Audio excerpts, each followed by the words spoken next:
আসসালামু আলাইকুম গাইস, আজকে পাঙ্গাস মাছের রেসিপিটা শেয়ার করব আপনাদের কাছে।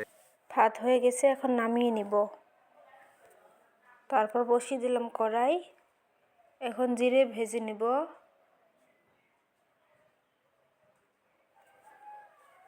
জিরেটা হয়ে গেছে, এখন নামিয়ে নিব। আবার বসিয়ে দিলাম। এখন কাঁচা লঙ্কা ভেজে নিব। রসুন, পেঁয়াজ, ধনেপাতা, কাঁচা লঙ্কাগুলো একসঙ্গে বেটে নিব। বাটা হয়ে গেছে।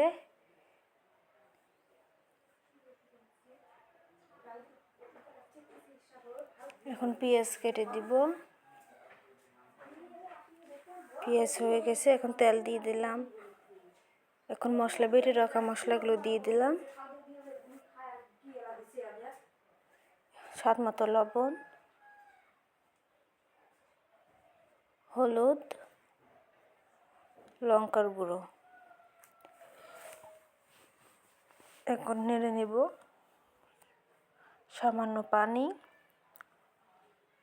2 মিনিট ভালো করে কষে নেব। ঢাকনা দিয়ে দিলাম। হয়ে গেছে আমার কষানো। এখন ধুয়ে রাখা মাছ দিয়ে দিব।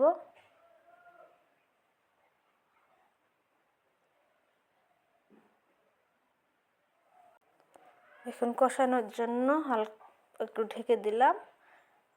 ভালো করে মশলার সঙ্গে লেগেছে। এখন দিয়ে দিব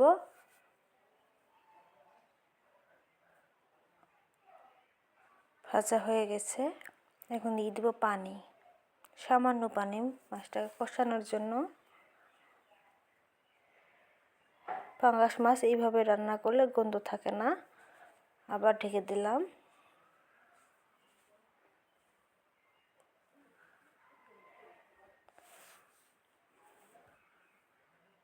এখনো আমার কষানো হয়নি।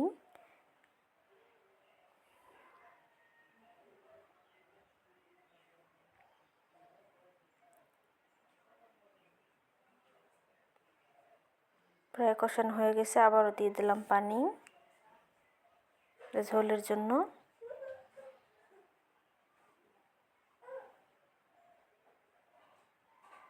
আমি বারবার ঢাকনা খুলে দেখছি হয়ে গেছে কি না, যাতে কড়াই তলায় লেগে না যায়।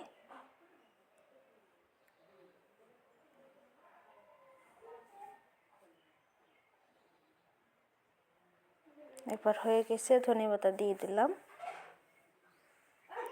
আবার 2 মিনিটের জন্য ঢাকনা দিয়ে দিব।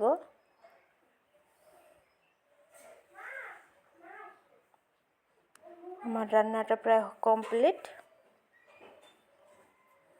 হয়ে গেছে। আমার রান্নাটা এইভাবে আপনারাও বাড়িতে বানিয়ে খেতে পারেন, অনেক সুন্দর এবং মজার হয়। এইভাবে পাঙ্গাস মাছ বানাবেন, অনেক সুন্দর হবে।